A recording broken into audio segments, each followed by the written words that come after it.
Sesudah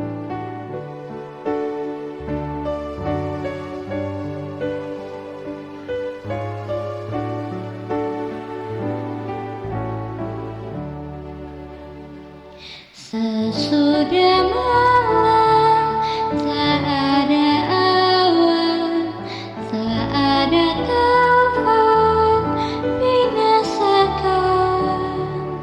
Hari berkirap, hari pujian, sesudah malam kesukaan. Sesudah malam, perang pimpin aku kepada Bapa yang ku sembah. Tidak dapatnya dengar namaku sesudah malam negeri indah. Shalom, pemirsa yang diberkati Tuhan, bertemu kembali kita dalam seri Renungan Pagi. Sebelum kita melanjutkan bacaan Renungan Pagi, saya ajak kita akan berdoa terlebih dahulu. Bapa di sorga, Tuhan yang baik, yang memberikan kepada kami tidur yang nyenyak di pagi hari ini. Terima kasih Tuhan atas nafas kehidupan yang Tuhan anugerahkan bagi kami, sehingga pada saat ini kami merindukan untuk mendengarkan firman-Mu. Urapi kami Tuhan, supaya ini menjadi kekuatan dalam iman kami sepanjang hari ini. Terpujilah Engkau ya Bapa, di dalam nama Yesus kami berdoa. Amin. Renungan pagi kita, Minggu 17 Maret 2024, yang berjudul Seorang yang Bekerja Sama. Bila mana kita baca di dalam ayat intinya, Mika 5 ayat 1, daripadamu akan bangkit bagiku seorang yang akan memerintah Israel, yang permulaannya sudah sejak purbakala. Sejak dahulu kala, sejarah pertarungan yang hebat antara yang baik dan yang jahat. Dari sejak mula pertama di surga sampai ke akhir pemberontakan dan dihapuskannya dosa adalah juga satu pernyataan kasih Allah yang tidak berubah. Penguasa alam semesta tidaklah sendirian dalam mengerjakan kebajikannya. Ia mempunyai seorang pembantu, seorang yang dapat menghargai bekerja sama dan dapat ikut akan maksud-maksudnya. Menikmati kesukaannya dalam memberikan kebahagiaan kepada makhluk ciptaan. Pada mulanya adalah firman. Firman itu bersama-sama dengan Allah, dan firman itu adalah Allah. Ia pada mulanya bersama-sama dengan Allah. Seperti yang dikutip dari buku Yohanes 1 ayat 1 dan 2.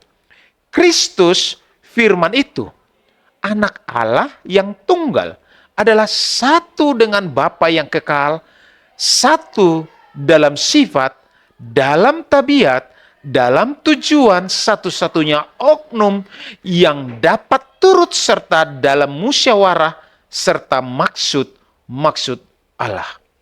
Namanya disebut orang penasehat ajaib, Allah yang perkasa, Bapa yang kekal, Raja damai, seperti yang dikutip dari buku Yesaya 5:9 ayat 6. Permulaannya sudah sejak purbakala, sejak dahulu kala. Mika 5 ayat 1. Dan anak Allah itu menyatakan tentang dirinya, Tuhan telah menciptakan aku sebagai permulaan pekerjaannya, sebagai perbuatannya yang pertama-tama dahulu. Sudah pada zaman purbakala aku dibentuk, pada mula pertama sebelum bumi ada. Ketika ia menentukan batas kepada laut, supaya air jangan melanggar titahnya, dan ketika ia menetapkan dasar-dasar bumi, aku ada sertanya sebagai anak kesayangan. Setiap hari aku menjadi kesenangannya, dan senantiasa bermain-main di hadapannya. Amsal 8 ayat 22, 23, 29, dan 30. Saudaraku yang dikasihi oleh Tuhan, Allah Bapa bekerja melalui anaknya di dalam menciptakan segenap makhluk surga. Karena di dalam dialah sudah diciptakan segala sesuatu yang ada di surga dan yang ada di bumi, yang kelihatan dan yang tidak kelihatan, baik singgasana maupun kerajaan, baik pemerintah maupun penguasa. Segala sesuatu diciptakan oleh Dia dan untuk Dia. Kolose 1 ayat yang ke-16. Malaikat-malaikat adalah pelayan-pelayan Allah yang bermandikan cahaya yang senantiasa terpancar dari hadiratnya, dan dengan sayapnya terbang cepat untuk melaksanakan kehendaknya.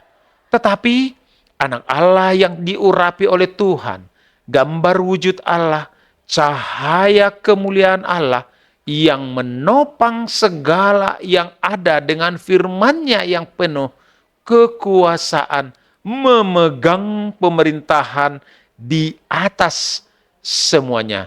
Diambil dari kitab Ibrani 1 ayat 3. Tahta kemuliaan, luhur dari sejak semula, adalah tempat bait sucinya. Diambil dari buku Yeremia 17 ayat 12. Tongkat kerajaannya adalah tongkat kebenaran, Ibrani 1 ayat 8.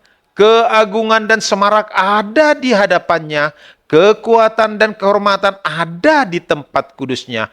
Mazmur 96 ayat yang ke-6. Kasih dan kesetiaan berjalan di depannya. Mazmur 89 ayat 14. Ini dikutip dari buku Alfa dan Omega jilid 1, halaman 21, 22, dan 23. Saudaraku yang dikasihi oleh Tuhan, renungkan lebih dalam. Jika saya harus memberi Yesus nama atau gelar berdasarkan seberapa berarti Dia bagi saya, apakah itu? Demikian renungan pagi kita. Semoga Tuhan memberkati kita. Mari kita berdoa. Ya Bapa Surgawi, kami tahu Engkau adalah Allah yang ajaib, yang perkasa, yang kami sembah di dalam nama Yesus Kristus. Terima kasih Tuhan telah menganugerahkan anak-Mu yang tunggal, agar kami dapat mengenal Engkau lebih dalam lagi, mengenal karya-karya ciptaan-Mu, dan mengenal kasih sayang-Mu dalam kehidupan kami. Biarlah sepanjang hari ini Tuhan kami serahkan badan dan jiwa kami. Terpujilah Engkau ya Bapa, di dalam nama Yesus kami berdoa. Amin.